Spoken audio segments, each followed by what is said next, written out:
Let's see, where was I starting? Yes, so questions. I'll take any questions. I love random stuff, anything I can riff on. The only thing I ask is if you have seen the question you're about to ask, if you've seen me answer it before, like on a YouTube video or something, just for the sake of keeping things fresh and inventive, try to think of a new spin on the question you're about to ask, or another question. I love stuff. If you want me to do requests, like marry me in Sebastian's voice, that's fine.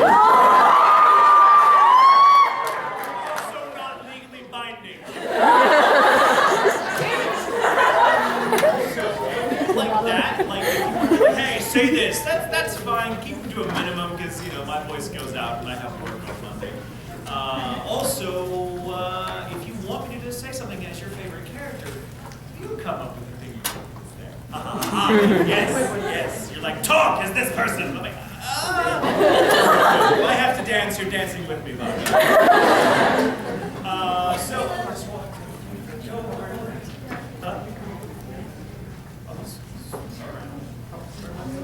Where'd you go?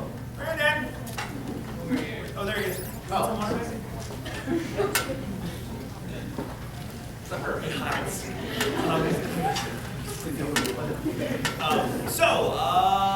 Yes, also another important thing I like to point out, because it gets asked all the time. I always get asked, what's your favorite this, what's your favorite that, what's your favorite thing about playing Sebastian, what's your favorite thing about playing, what's your favorite thing about writing said show. All good questions, but I've come to a decision in my life that I do not trust the favorites game anymore. So if you ask me who my favorite character is, I won't have a really good answer for you because it's impossible for me to say, oh my god, I love this character. I love them all. I'm an actor. So I love all the characters I play equally. They're like, they become family. They become permanently lodged in my head because I'm not mentally sound. If I were to pick a favorite character just, for want of an answer, because, you took time and effort to ask me, I would say, oh, Sebastian, and then Okabe in my hotel room tonight would be like, you're a bastard! So I have to be very careful and make sure that all the characters in my head are appeased. So please, the favorites questions, they're just, I'm suspicious of them, that's all. I'm skeptical. Why should I have to choose a favorite? Life is too short. I want to like everything. So, having said that, let's see a show of hands. If I don't pick on you during the question and answer thing, please don't feel hurt about it. It's not. I try to be as random as possible. So if I don't pick you, please don't feel like that I just hated you about your questions. All right, who's got close to you? Glasses. I like to start with glasses. So. Hello. So what can you tell us, like, date of release or production or whatever wise of the Steins Gate movie dub? Because I really want to hear that dub. I have no idea. I really have no idea. I'm an actor and a writer, so I'm the last person to know things like release dates and acquisitions. That's a whole other. I can't answer that. It's one of those I can neither confirm or deny. How many Steins Gate? Woo! Awesome. Ooh, I see Christina. Hi, Christina.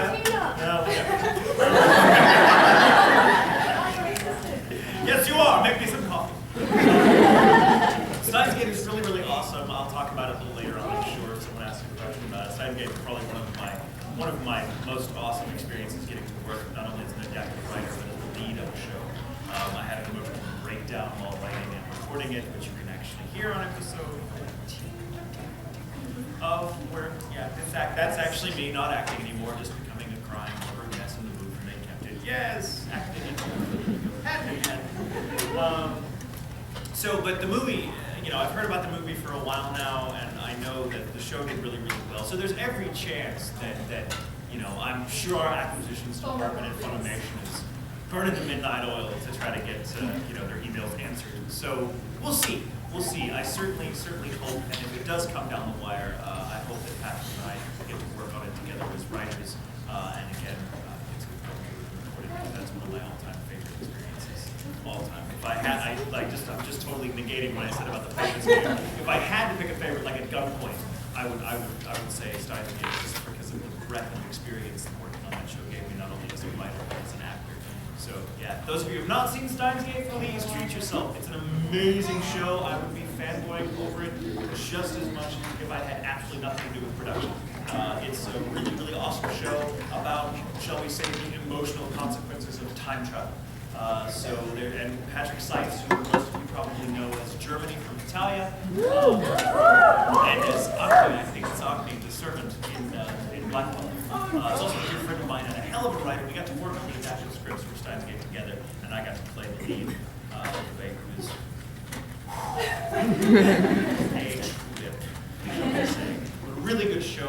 One of the best things I've ever gotten to work on. Just a solid show, and I try to plug that show as much as possible because I think it expands you. It enhances you as a person. If you watch it, it sounds like I'm overselling you.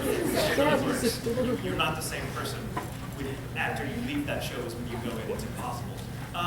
You in the back, you have a question.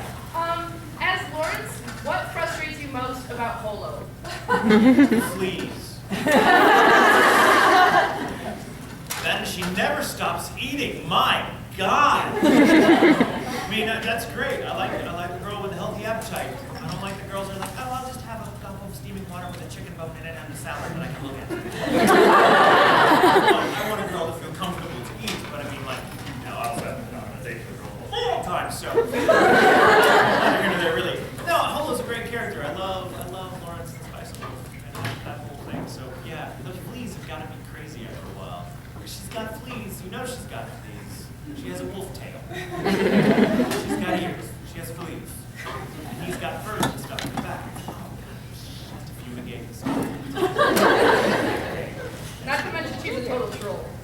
She does like to troll him and other people. It's a fun person to be around. It really is. That's really Rena in real life, by the way. She didn't have a tail. Turn into a wolf. I've seen it happen. It's great. You with the top hat. I have 2 questions. You have 2 questions. I know, it's I will amazing. answer half of them. My first one pertains to Italia. What do you think about spin-off sort of things like Netotalia, Neotalia, or Tupitalia, if you know what those are? I think that kind of stuff is fun. I love when things kind of take on a life of their own outside of the original property because I think it attests to just how much fun people have watching the original. They want to go and expand the universe, so to speak. I mean, it's happened with all the really great shows in the world. Like, look at Doctor Who's been going on for 50 years. And like, look how huge the Doctor Who universe has gotten, even just outside the official canon. I mean, I love that kind of stuff. So I'm all for it. I think it's hysterical. And my second question is, you've already said what would happen if France and Sebastian and Kyoya met each other. I'm curious what they would do if they met you yourself and knew what you were. Oh God! Oh, that's my point. Like Deadpool. Be like Deadpool. Wow, that's a horrifying image. France on one side, Sebastian on the other, going, no, he's mine. No, he's mine. And Claire's back there going, whatever, I don't care.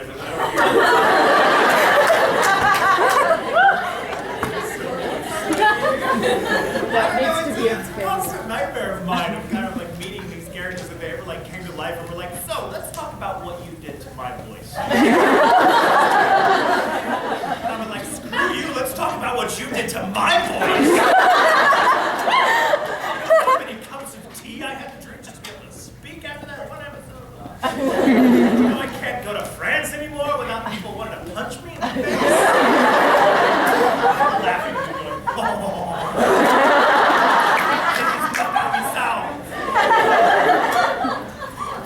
It's true. I was actually in Montreal. Excuse me, well, people call it Montreal, but they're located. No, it's Montreal. It's the asylums because we're French. And it's weird when I'm here in the States and people say, like, do the French laugh. They're like, oh my God, do the French laugh. When they get their cameras out, they're like, when I go to someplace like Montreal where there are real French people, they're like, French laugh.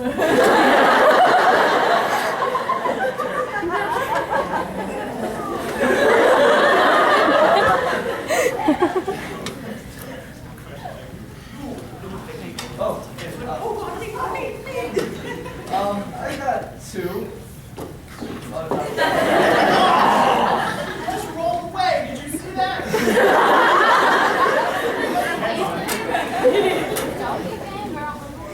Okay, we're good. always wanted to know, can you really speak French? A little bit. Like how much? Twice the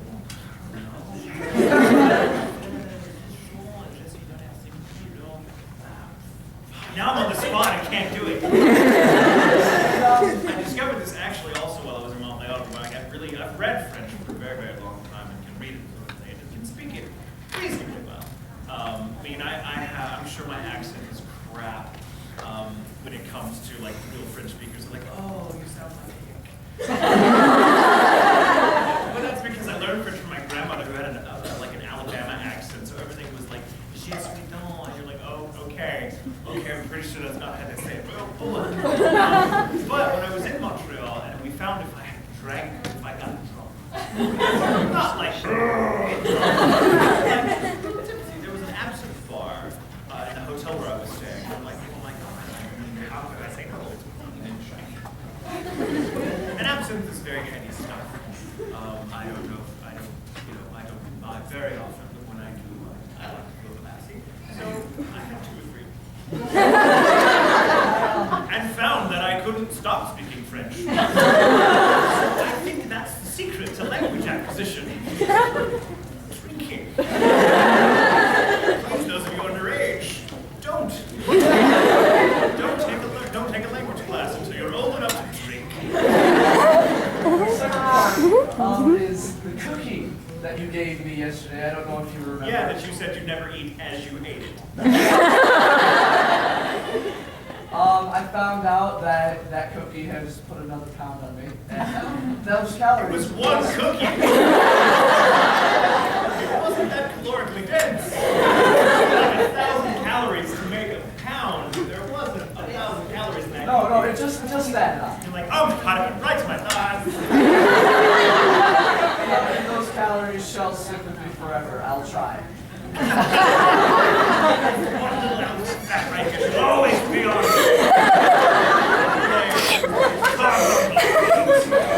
Always. I just wanted to DJ Michael Tatum. You think that was weird that I took that cookie from you? I mean, I told you to take it, so I No.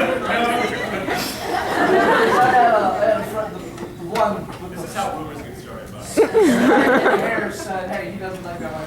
He offered me. I liked it. I was like, take this cookie and enjoy it, because otherwise I'll eat it, and I don't need that. Awesome, thank you. I'm glad you enjoyed the cookie. Thank you. First of all, let me start off by saying I'm pleased to discover, because your work had a formative effect on my homosexuality, that you're every bit as handsome as your voice would imply. Very. We take away your works would be you're just right as on pretty down as Mackenzie Street. But I'm doing so many years of psychological damage. Thank you. But my question is regarding Legend of the Legendary Heroes. LOL Heroes! Which Yeah. I understand you wrote. Yes. And that series deals with some pretty heavy subjects, rape, incest. Rape, incest, death, destruction. Yeah. Being given the powers of a god and not knowing what to do with them. Particularly in the case of Paris and your character, how did you deal sort of tastefully with these issues? Like, was that a challenge for you at all, or? Well, that's just it. I think that's interesting. And honestly, I've never really thought about it that much in terms of like when I sat down to write adaptations, I felt it was handled so well in the original that it never struck me that I didn't feel that I could be tasteless unless I just totally made a joke where one wasn't necessary, and the animation was not conducive to humor in that instance. For those of you that don't know, the show we're talking about is Legend of the Legendary Heroes, or as we affectionately call it, LOL Heroes. A really fun show. It has one of the largest casts of the show that I've ever had to write for, and they're all very distinct characters from different casts, different walks of life, and so it's really fun to adapt a script on such a show because you get the chance, as an adaptive writer, see, I don't get a chance to, I don't get to decide who the two guys or who has this background, that's already there in what we're given to work with. So our job as an adaptive writer is to make the characters distinct and give them a home in our language, so that they sound like they belong in English. It's not a competition with the Japanese, it's just that both of our languages function very, very differently. And aesthetically speaking, they're very different. There's both languages have matured into a very different wealth of poetic figurations and figures of speech and such, so that a lot of things are very difficult to carry over without kind of localizing them. So it's really fun to work with a show like that that kind of takes place in its own fantasy world. So you have this freedom of interpretation to make the characters. Well, I'm going to make this character sound like they're from a Tolkien novel. Well, this character's going to sound like they're from, let's say, something Sally might written, because you have that opportunity. The world's so big. This character has very low speech. This character very high. It's all subtle gradations of color and tone and theme.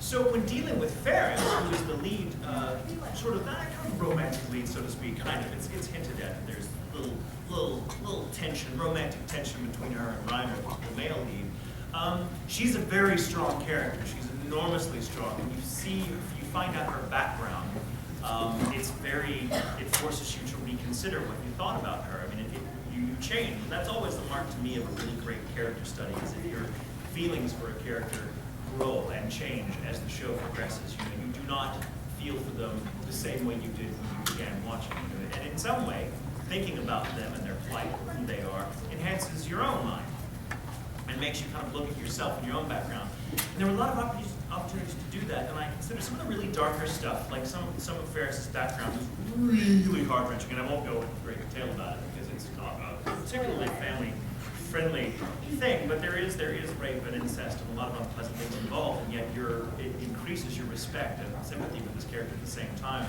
So, which I think is a very tasteful thing. I mean, I think that the fact that where she's coming from makes sense in the context. It doesn't come out of left field. You don't go, wait a minute, that just does not make sense. Knowing what I know about her, that does not make sense. I don't buy it. You get it. You go, oh my God, that explains this, or that gives you more insight to this. And so I feel that approach to that kind of material itself very tasteful, because it's there. I'm rereading for the first time in years Ray Bradbury's Fahrenheit 451. I just Wonderful book. It's a really great read, but he says a lot about reading and the act of reading and character building, so to speak, and memory in that book. And it kind of brings me to my point. There's a point in the book where Professor Faber, I believe his name is, says what's wrong with the world today. And of course, in Ray Bradbury's world in 451, like people are reading where books are burned, they watch the endless chatter of television. No one has any inwardness anymore. No one faces the dark stuff anymore. They're just constantly distracted. And something is deeply wrong. It's a very shallow society, and no one really talks to each other. No one really listens to each other anymore. Everyone's just constantly, jumping to the next distraction, the next sweet taste in their mouth. And so it's a very inhuman world. But Faber, one of the keepers of knowledge, one of the guys who, against the rules, still holds a lot of great works of literature in his head, says to the main character, himself a fireman whose job it is to go and burn books, not to put out fires, but to start them, which itself is kind of a nightmarish concept. Faber says, people want to be little flowers now. They don't want to, but you can't grow flowers from flowers. You have to grow flowers from earth and loam and dark, dusky, soil. Otherwise, they don't happen. The flowers will just die. And I find that to be a very, very interesting thing in regards to characters and how they grow out of very dark materials. I think we can all relate to that, because life is huge and unwieldy, and there's a lot of darkness in it. So I feel that we can face the darkness in whatever fiction we're reading. It can help us deal with real life. So, wow, that just got real. No, I like that. It's a very good question, by the way. Yours, man.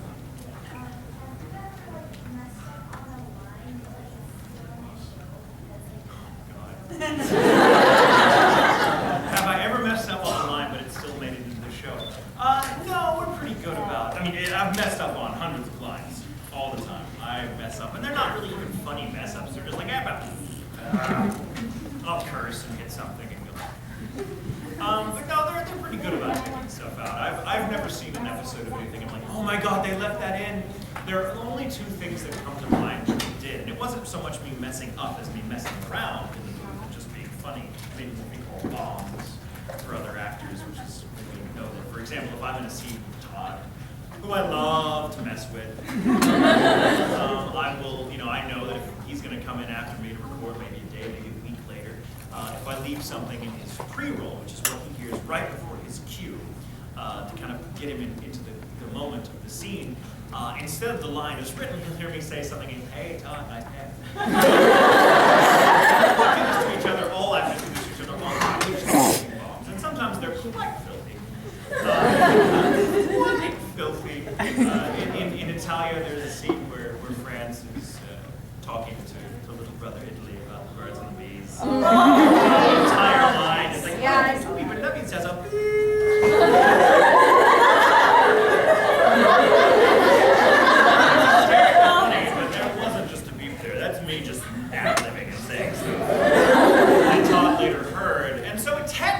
in there because that's what they're leaving out. And I can't recreate what it is because this is a family-friendly film, right? So I can't tell you all the things I said, but I can tell you that Todd recorded the next day and I happened to be there and he came out of the booth and saw me and he was like, hey, Tatum.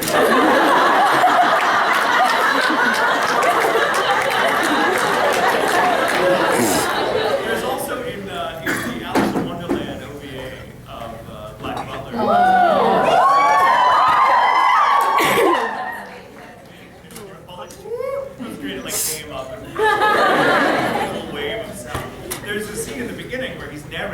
Silhouette of him and Sebastian with the bunny ears in the book.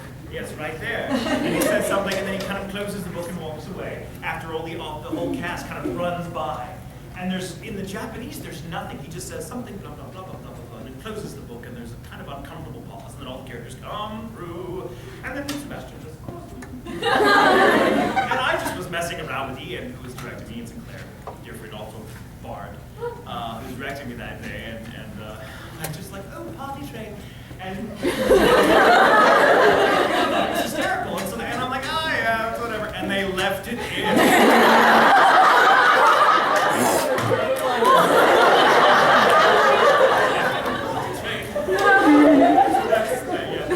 None of this I said earlier, it wasn't really a mess up, but when I was working on Steins Gate, there's a really, really intense emotional episode. There's a lot of emotional moments in Steins Gate, but there's one in particular that was the hardest for me to do.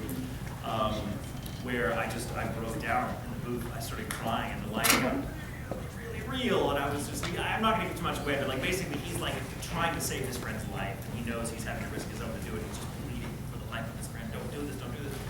And it's incredibly wrenching.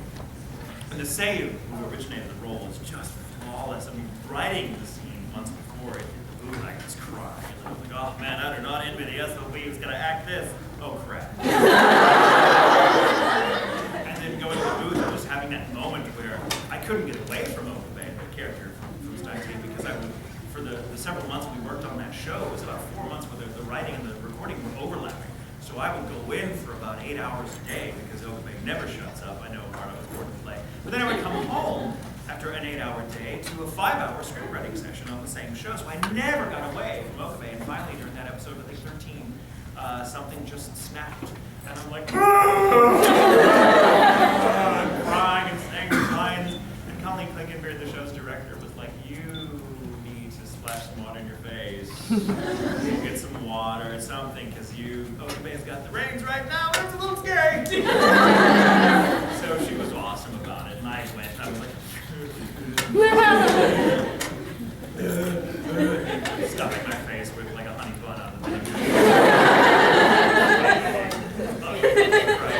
And then I came back in the booth ready to do it again, because I figured, yeah, we're gonna have to do the scene again, because I completely bombed that. And Colleen was like, no, actually, all that work, we're using it. You don't mind, do you? And I'm like, no, that's awesome, let's not ever do that scene again. I want to hear J. Michael Tatum having a complete nervous breakdown to reiterate. Episode 13, or is it 14? What? Either 13 or 14 on Steins Gate. They all went together.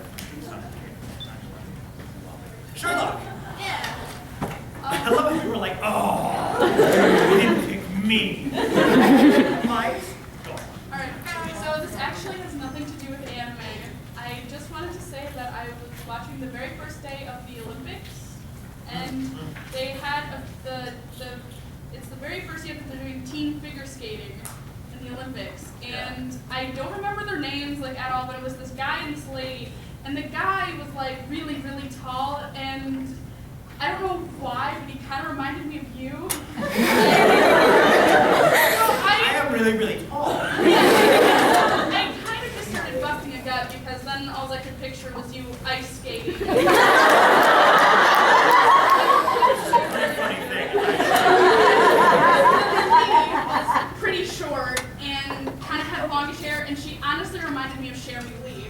And so then I just you can imagine, I'm sitting there just busting a gut as my brother's like, what is going on? I'm like, Sherry and Tatum ice skating. Like, it's just so great. Yeah, Okay, let me explain to you how that would actually look. Because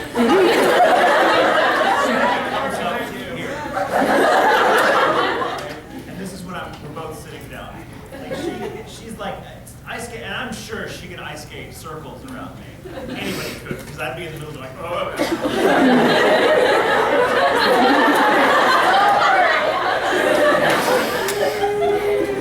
And she'd just be constantly trying to push me over and knock me down. Sure, it's a little trickster like that. Oh my God. Well, thank you for ruining the Winter Olympics for all of us. Appreciate that. You in the back with a katana. Iron power. Okay, I have a couple of questions. One, I don't know if this has ever been asked, forgive me if it has, but who is your least favorite character you've ever voiced? I won't ever answer that question. I honestly don't have one, and here's the reason why. It's a good question, though, because I get to kind of extrapolate on my philosophy of why acting is so much fun. I am, let's face it, in reality, a crazy person. I am just a guy in a padded room making silly voices. And at some point, they decided to start paying me for it. Right? So what I get to do for a living is enormously fun. I mean, acting is fun. It's hard work much of the time, of course, but it's fun. It's really fulfilling work. Even the days where I want to pull my hair out because it's just been tough, you know, I still think, my God, this is so much better than my crappy job at the ad agency where I worked for a number of years in a job that I didn't like very much because I just wasn't cut out for it. It's never fun doing the thing you're not really meant to do. And so I look at it this way. If I'm having one of those days and I hate the show I'm working on, or if I hate the character I'm voicing, I'm in the wrong business. Because as an actor, my job is to bring my imagination to the table. And if I can't enjoy what I'm doing, even if it's Soldier A who like says freeze and then immediately gets shot and dies, which has happened frequently in my career. I've played so many Soldier A's and B's, like I've lost count of them, but I love it. It's so much fun. Even if that's the case, if I hate what I'm doing, that's a failure of my own imagination, and I owe it to not just myself as a person, because life is too damn short, but to all of you who are so enthusiastic and encouraging in this. Like, how big of a douche would I be if I'm like, oh my God, I know all of you would kill yourself to be in this booth right now, but I hate it. Like, that's an asinine thing to do, and I've not met many actors who feel that way, that hate anything they've worked on. Like, it's so fun what we get to do, and we know that whatever you're working on, you never know what it's going to mean to somebody else. I've had people come back to me and say, oh my God, your character in this show that for me was like maybe an afternoon of recording, and I've forgotten about it. This person was coming out and meant so much to me, and well, you just never know. So I take, life is fun. Life is, for me, one big play, and like all plays, the only way to do it right is to take it enormously seriously. So I do, and I enjoy it. So thanks for asking that question. But that's my personal philosophy. I have two questions. And you had a follow-up. Okay, my follow-up question is, I don't know if this would be addressed with your colleagues or whatever, but is there anyone of your voice acting colleagues that you admire most? Someone you really respect? Oh, I do. I admire quite a few of them. I think, oh God. I don't want you to single out any friends, but Yeah, well, we all become friends, of course, in this business, because it is kind of a niche industry. So we get to know each other pretty well. We do cons together, and we get to know each other like as family after a while. And Todd and I, for example, Todd and I go way back because we've been doing this. Really, we started playing opposite each other almost from the beginning of our careers. We started about the same time. I think Todd may have started a little earlier than me. But, so we played so many different types of pairings over the years that I think we ran the gamut, including all the ones you're thinking of. And me too, because I'm not famous though. But so Todd I admire. I think Todd is wonderfully funny and really good at what he does. Brina, likewise. I learned a lot from Brina. I got cast her opposite in so many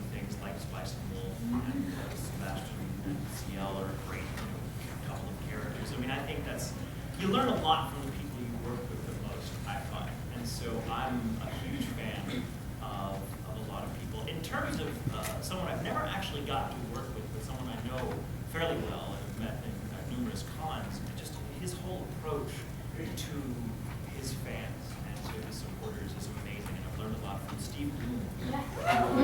Just absolutely, I mean, he's an astonishing actor. I mean, he's got a very unique voice, but despite it being such a unique voice, it's so different every time he uses it. Like he's an actor in the sense that I think all of us strive to be. Where the characters, you forget the voice actor playing this character, and you just fall in love or compelled in some other way by the character.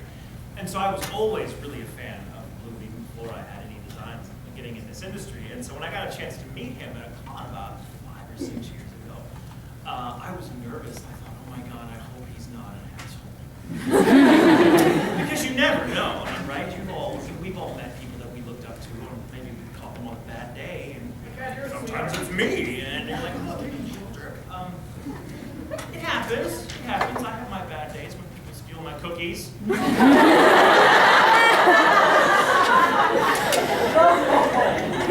Whatever. You said you'd never eat it. Calories, bro. But Steve Bloom, I met him that weekend, and he was just absolutely like the sweetest guy. He was like, all of us were just hanging out at this bar, and he was like, hey, do you want to think? And I watched him with fans, and how just genuinely personable he was with all of them. And I was just like, he's a person. It's not an act. It's just him. So he's one of those people, and there's a lot of people in this industry like that. That's the cool thing about it. I think most of us tend to be, pretty easygoing, fun to be around people, because those who aren't tend not to work very long. We tend to. In this business, it's true of any business, but especially this one. If you're a jerk, they'll find someone else who can do what you're doing, who's nicer.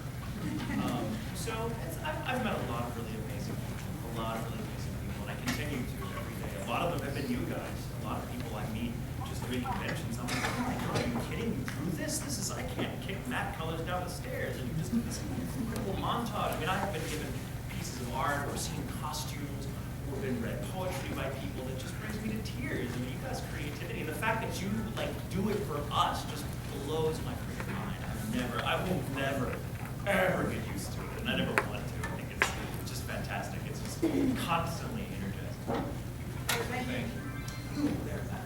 I heard at another con that you had punched a clown at an amusement park, but I've never heard this story.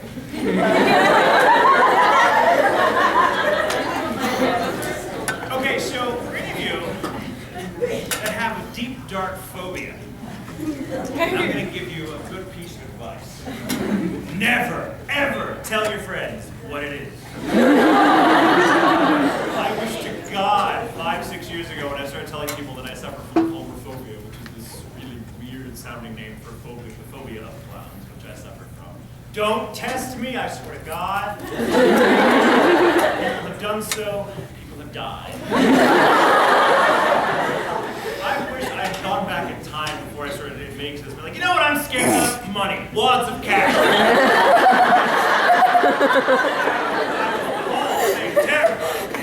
I have to be honest. You're like, oh, I'm scared of clowns. So not everybody loves to just, poke me with that stick. Including Mike McFarlane, who very frequently comes up behind me at the urinal and like,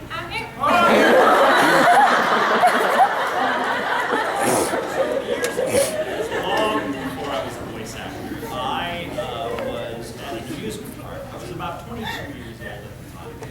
And I was at this amusement park. It's like a Halloween themed park. You pay a flat rate to go to all these different little cheesy haunted houses, like a hayride and all these like free range spooks that jump out behind trees and things at you. It's really fun, right? And I like being scared.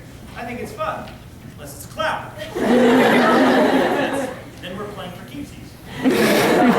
So I'm with a couple of friends, and I might have had a little bit of drink. I was learning French.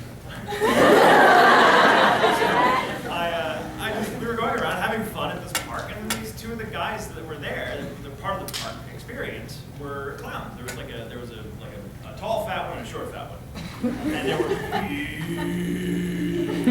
big clowns, the worst ones, the rainbow hair, the demon mask clown.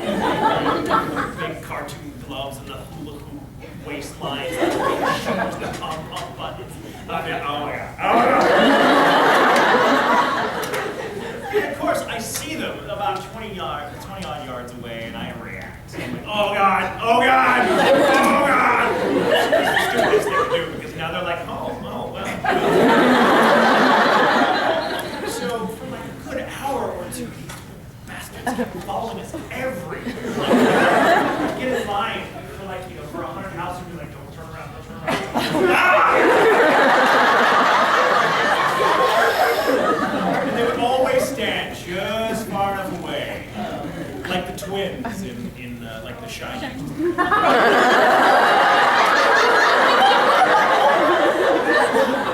After dealing with this crowd all night, and just being I was drunk, rather, and getting upset. And I have, like most people, when you're in panic mode, you have the flight or fight response, which is you either run for your life or you just start ludicrously windmilling. Hit something and don't die. In mine, we were some lemon ice. My friends were like, you're going to be sober up and roll for this is getting embarrassing. Like, it's not going to make a difference if I'm sober. Oh, they're there, about 20 feet away. You keep looking. Look. And finally, my friends said, just stop looking, stop looking, just stop looking, stop looking. And I take their advice. Refuse. And finally, I'm here, Lon's over there, let's say. And I finally take one last look. So just like knowing they're back there, but not being able to see them is worse. I take a look, and then that's worse. I'm kind of like, okay, I'm just gonna look one more time, maybe they're gone, and they're not gone, and then one of them just like made eye contact, right? At the same exact point. And he pulls one of these and just got, he had like a little horn on his belt, and he was like, something clicked, and I was just like,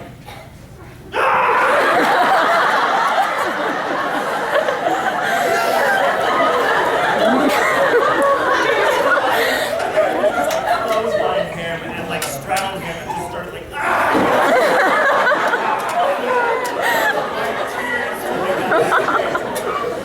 his little clown buddy was like, hey, Like the scene in A Christmas Story. Really fun, they goes too far, and he's like, I was asked to leave. By asked to leave, I mean two big burly guys came over and picked me up. And I was like, to being a complete jerk about it. I was like, I wouldn't put my feet on the ground. I'm like, oh, no, you have to carry me. Hi, everybody, I just have to go. And so my friends were like, we're going to continue enjoying the car for a little while. You can just sit your happy ass up.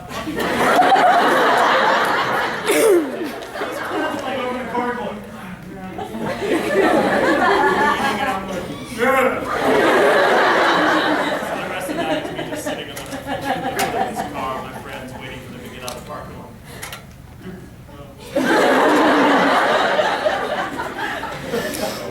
Yeah. Moral of that story: don't give a con a break. There you go. You. Thank you, Barney.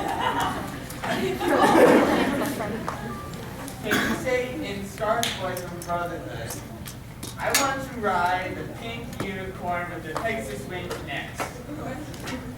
Okay. Why? What's happening? What's going to happen? Like a magic spell? No, I'm referring to that. I saw some of the cutscenes from when you were Scar in the Brotherhood series, and it's just funny hearing you say random lines sometimes. I want to ride the pink unicorn with the No, you didn't say that, but it's supposed to be narrow lines. My favorite Scar line is the shake weight. Today every day. I want to ride the pink Pegasus with the unicorn. No, I screwed up.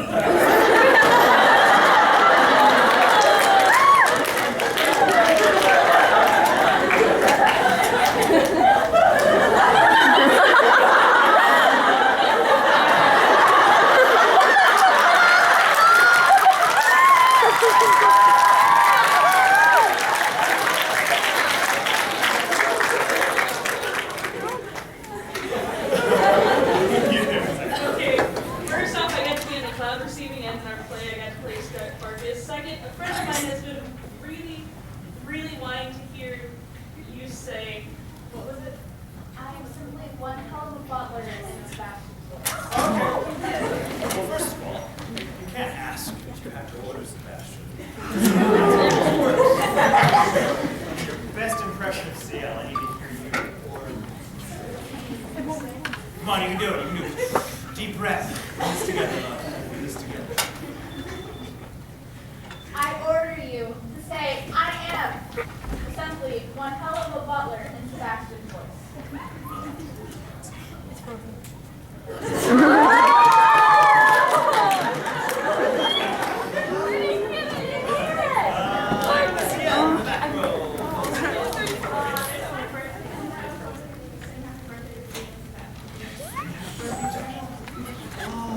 I'm not a very good singer. How about, can I have everyone help me? Yeah. Everyone help me. What's your name, love? Tanisha.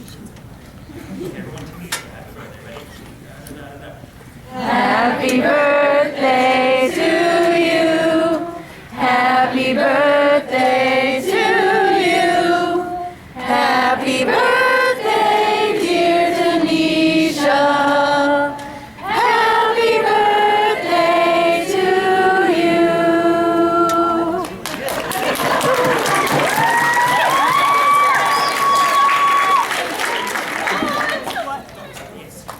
Actually, I'm the Dr. Donna, but Dr. Oh, Donna. love it. Sorry. Oh. Favorite doctor, companion, and episode. Oh, okay, that's a favorites question, but I have it. I grew up watching Tom Baker, who was my first doctor, and your first doctor is always going to be your favorite, at least for, in a sense. Tom Baker is like the most iconic because he had the role for like 7 years. And that was just him being Tom, so thereafter, every time you see him, he's still pretty much the doctor.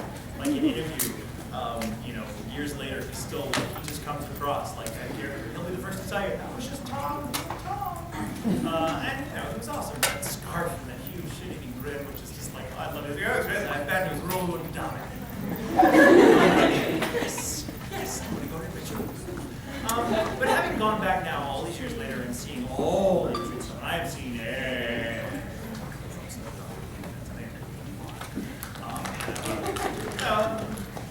I'm a fan. It's not short for reasonably or something. It's short for magic.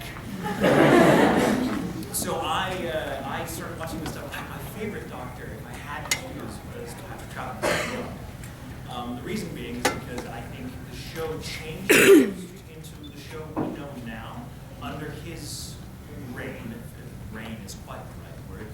But he was the first actor, understand, to have to take up the reins of that character as a new idea. Like the whole idea of regeneration had never been tested before. It was something they did poorly. Hartnell was simply too sick to continue playing the role.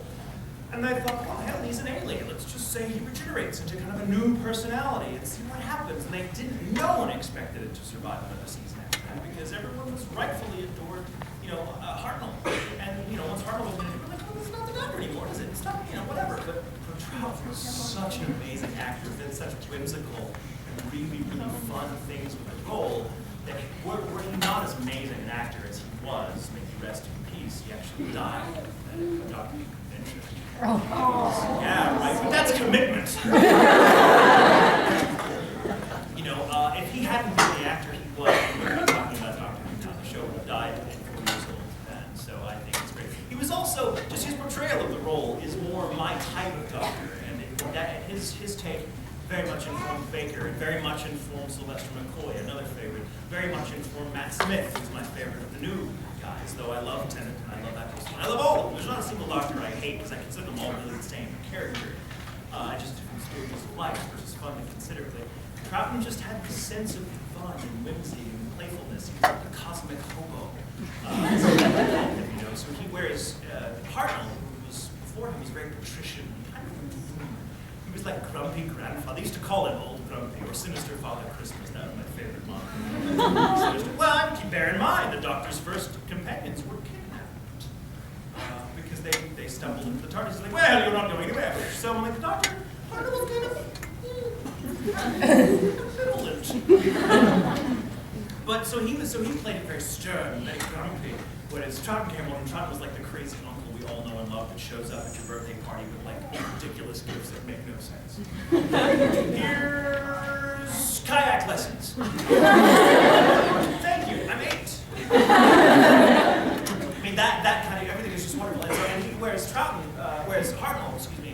more, he didn't like the sci-fi angle quite so much. He was much more old theater, you know, Dostoevsky. He much preferred the costume dramas. Let's go back in time and visit the Victorian era or the Aztecs or what have you.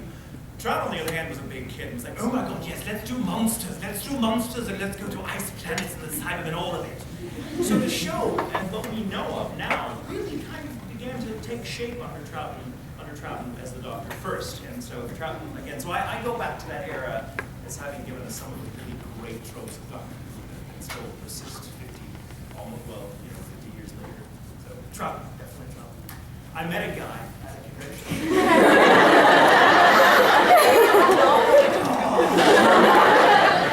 Doing that. I met a guy at a convention a couple of years ago. He was actually at the convention where Troughton passed away. When I told the same story at my panel, he came up to me in an autograph line and said, yeah, thank you for saying that, you know, even older gentleman himself. And he was like, you know, I was actually in Pat Troughton's last autograph line. And I was like, I don't want to sign your stuff. That was really cool, really cool. Okay, now.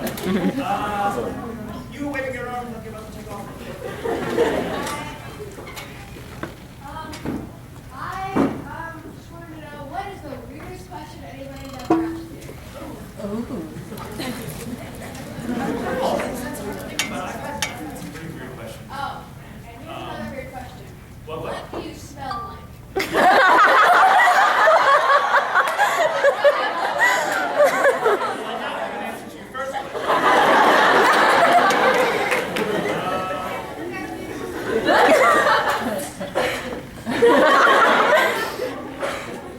I smell like wool, Axe body spray, and a lot of bad choices made early on.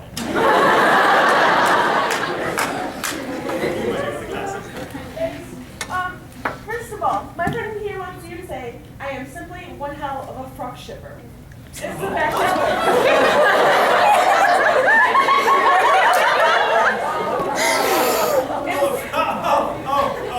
Okay, no, I got you now. Oh, what? So, it's Sebastian's afraid.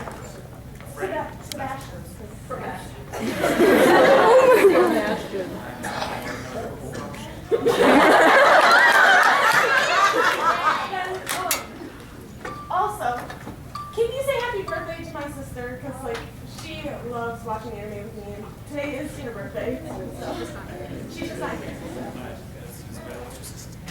Jolie. Jolie? Happy birthday to my dad.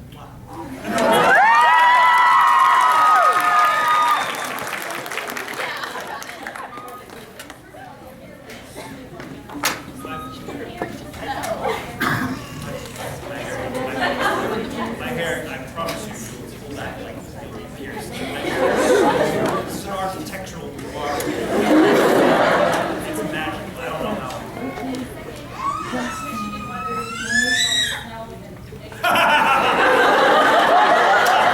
Why do you people live here?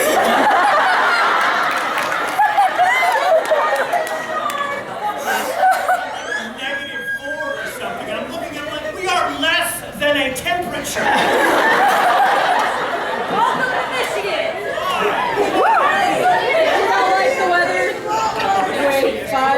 Mr. Tatum, we had to go to school and it was -22 outside. They didn't give us a You know, cold in day. Texas, it gets like 20 degrees and there's like a ½ inch of ice, and they're like, everyone stay home! They expect us to like eat each other in the house. Bad weather. But it's really nice to look out and see like big piles of snow and go like, oh my god, what's all this ice? You way in the back of the ground and you're jumping and stuff. Okay, so that's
Okay. Anyway. I'm sorry. Take your time, love. From All right. actually, it kind of sounds alike from Black Butler and also Black Blood Brothers. Their voices are kind of similar, but Imagine that. like, did you do it though for Black Blood Brothers? Yeah, I was. Yeah? I was Jiro. Jiro. What? my first. I just. So, what is the difference between their voice? Is it like one has an accent and one doesn't? But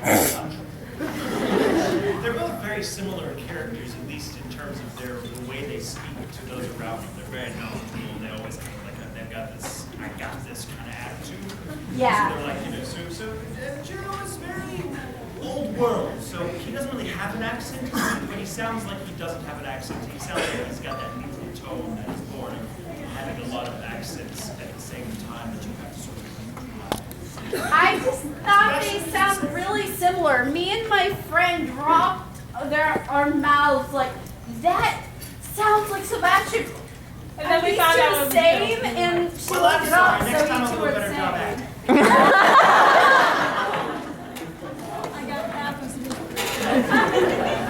Over in the back, there's a bunch of people pointing at you. I'm gonna regret this, I know. In your Korea voice, can you say, if mama ain't happy, ain't no one happy? Mama ain't happy, no one's happy.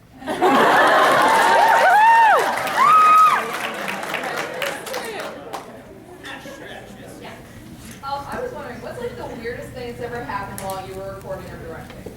Weirdest thing I've ever happened while recording or directing. I was recording on Spice Girls. Jamie Markey, who's also the show's adapted writer, was directing. She also played Chloe, I think, the first season. And we were recording late nights, actually. It was just the way the timing worked out. I had to come in like after dark and everyone else kind of cleared out the studio. So it was just me and her and the engineer. And swear to God, we thought Funimation was hot. We kept hearing doors open. You guys. So like Jamie and I were like total like just freaks about it. We're like, okay, we're gonna go out into the hallway, and it's this long dark hallway. All the studios are connected by. We're like, is there anyone here? Speaking to my cell phone, and we like listen to it back. I don't hear anything. I don't hear anything. It was totally ghost hunting. Because we were just convinced that we would go. Maybe we would go. Turns out it was just a mix engineer working late hours. You can see how it's easy.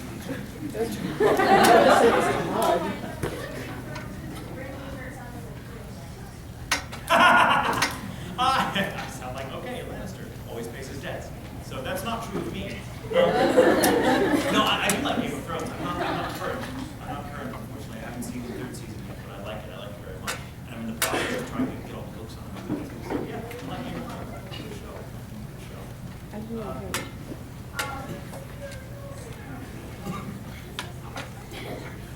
Do you need some time? Come on.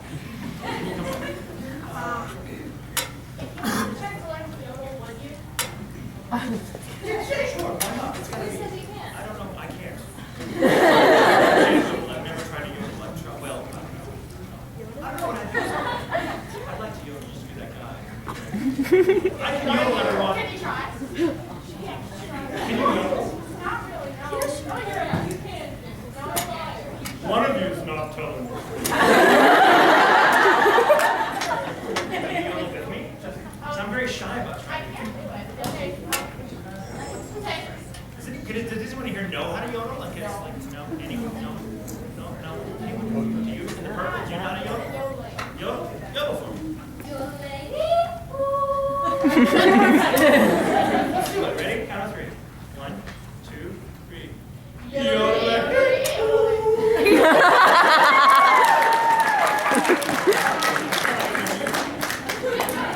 Okay, we're back to you. What do you think of the English double ghost stories? Oh, I like it because I'm in it.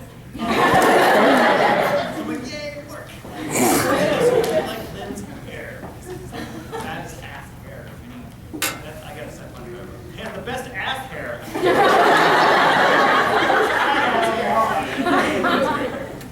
Also a fun show, very good show. Kind of like the thing with Jamie, Markey, and I trying to ghost hunt around Funimation during the actual recording ghost hunt at Funimation. Tyler and Corey and the guys that worked on that show on the technical side of it used to love to hide behind places just to scare the hell out of all of us coming into the room. We're like, I'm gonna hide over these milk tones. No, God! Every day. Okay, I have 5 minutes now, so I'm gonna wrap things up. So we're gonna do a lightning round. It's gonna be really, really fun. So if I pour it on you, it's gonna be a quick question that I can answer. Period. So, you, Brett, quick question. Lightning round. You love me.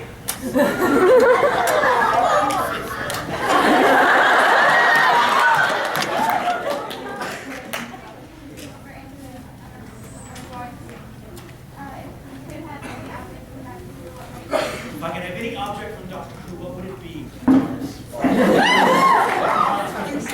Smash it! The audience, come over here and allow me to pinch your butt.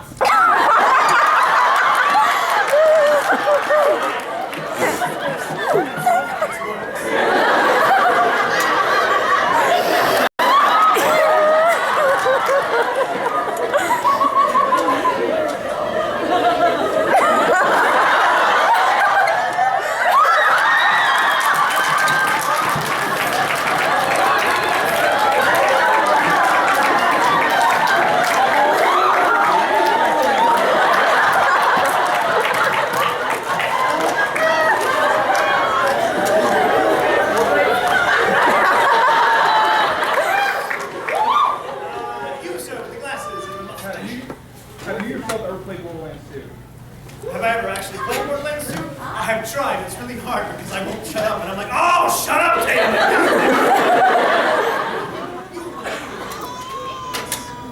Do you think Sebastian and Grell will ever be together? Please, yes.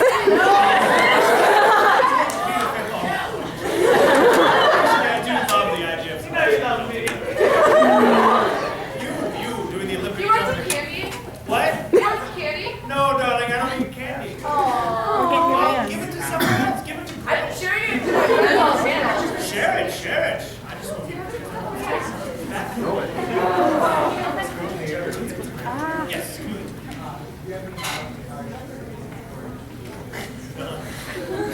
None before initial need, and I became an expert. Now I turn a total You know you want to follow me. Or not. It's basically a 2-in-1. How do you prepare it for Black Butler to be Sebastian? The truth is, I'm never very far from the British accent because I was born in Texas, born and bred, but I had a speech impediment when I was a kid, so it took years of occupational therapy, and my therapist got me a British one.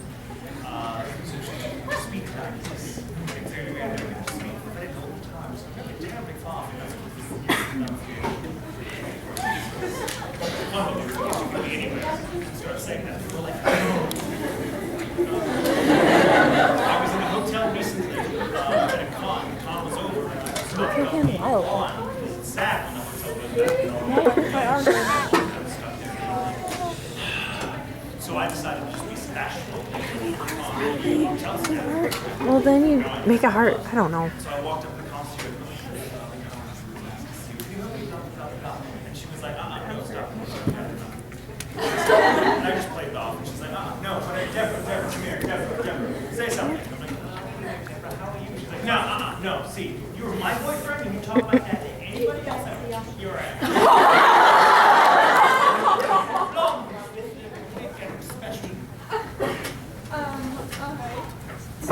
Thank you for tying my Seattle bow tie. Oh, is that your Seattle bow tie? Yeah. You're very welcome. I'm sorry, I'm not very good at it. Of Estonia and Austria. Wait, say again, something Austria? Country of Austria and Estonia. Oh, Estonia is just so afraid of Russia. That face. That would make it. Okay, I think I have time for one more question. So this will be a good one. The white sleeves. Very good, it's the last question. Did you have to audition for Sebastian, or did they just call you up and be like, No, they auditioned me for it. Actually, I have time. I'm told I got 5 minutes. Oh, awesome! I got 5 minutes. Time for your Falling off. Well.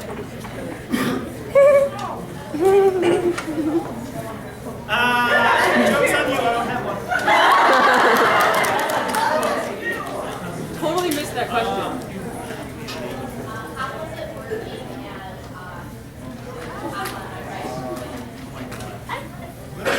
Luna's Papa in My Mice and Mermaid.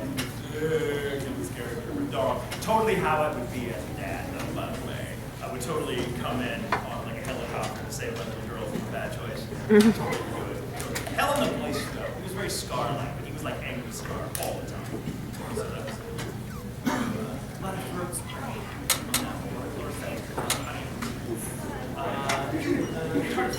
What's your craziest fan story? My craziest fan story, oh God.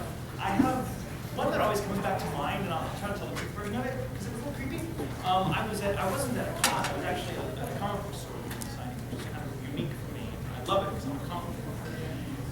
Signing away with my dear friend, who's like, what name I'll about this in case they're like, oh, don't do it. We stepped outside for some fresh air after we signed everybody, and this woman came up to us wearing a corset. The corset was lovely. The woman was about 50 years too old to be wearing it. It's just one of those things where it's like, oh, that's a lovely corset, and she made it herself, so it was really, really impressive. But it wasn't very flattering to her in her twilight years. Because your first thought is brown. And she was like smoking a Virginia Slim, and she was kind of, siding up to us like, she's like, hey guys, we're like, oh, this is gonna be fun. The Hill character right here in front of us.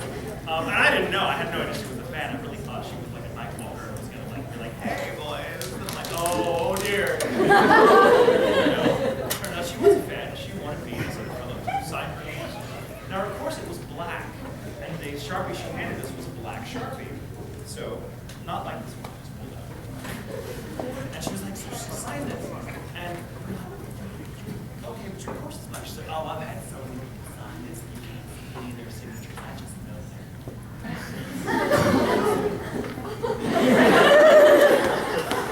so we're like, so we take the Sharpie and both of us like sign it, and as we're signing it, we're kind of like on our knees to sign it. And she just, let me just say, got really into it. So into it that she threw her head back at one point and farted. And I mean, I didn't own it. I mean, we've all farted in public, and you just kind of go, ha ha ha. She did not own it at all. She's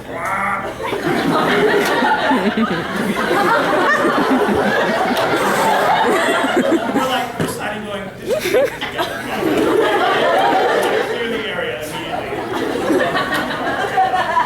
So we just took the pen back, stuck it back to the decollage, and off the top of the night with her Virginia Slim hat. It just happened. Crop dust and bugs.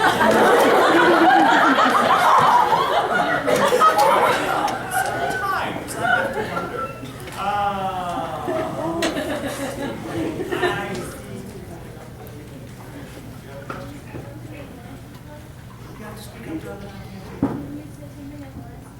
What would you like to say?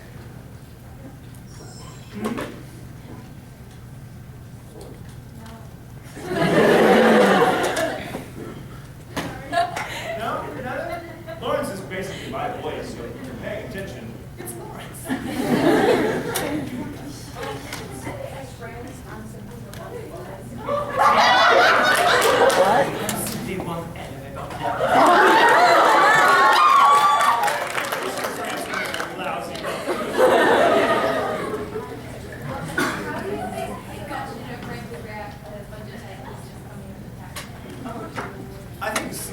I think Sebastian meets Sebastian, which is turned to see how they'll be like, okay, what the hell is this not?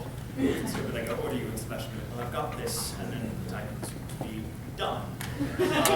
Friends would be like, oh my god!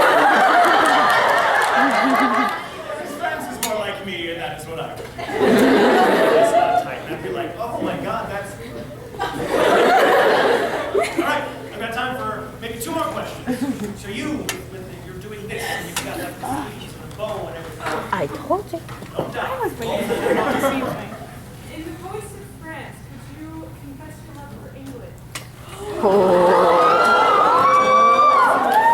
Talking to England about his love for him is not how it would play out. France would be like, hello, sir, I want to tell you something. I know you love me. Because I'm glad. So, you've got so speak English.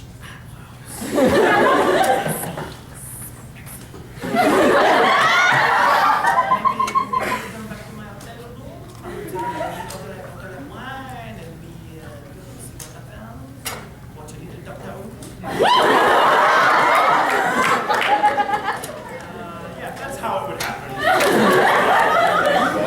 And then we just end up watching Doctor Who all along. Oh, you love me more now. Let's see.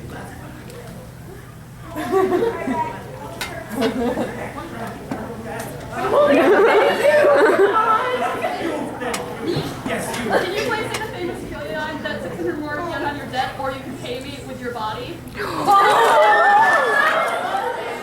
Yes.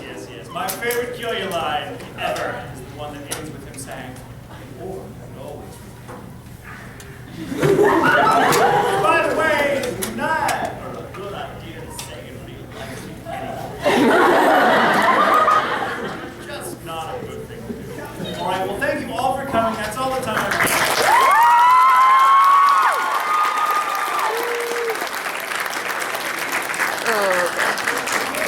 I cannot feel my hand. I lost all